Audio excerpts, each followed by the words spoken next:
શ્રીમદ ભગવદ્ ગીતા અધ્યાય 11 વિશ્વરૂપ દર્શન યોગ શ્લોક 23નું પઠન કરીએ, પછી તેનો અર્થ સમજીએ.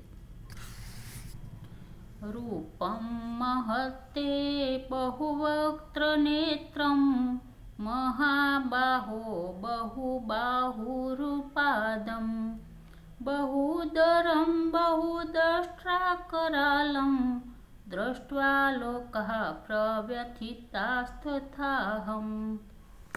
અર્થાત, હે મહાબાહો, આપણા ઘણા મુખ અને નયનોથી યુક્ત, ઘણા હાથ, જંઘા અને ચરણ ધરાવતા, અનેક ઉદરો ધરાવતા અને ઘણી બધી દાઢોને કારણે અત્યંત વિકરાળ મહાન રૂપને જોઈને બધા લોકો આકુળ વ્યાકુળ થઈ રહ્યા છે. તેમજ હું પણ આકુળ વ્યાકુળ થઈ રહ્યો છું. તો અર્જુન ભગવાનનું વિશ્વરૂપ દર્શન કર્યા પછી કહે છે કે આપનું આ વિશ્વ સ્વરૂપ દર્શન કરીને હું પણ આકુળ વ્યાકુળ થઈ રહ્યો છું. જય શ્રી કૃષ્ણ.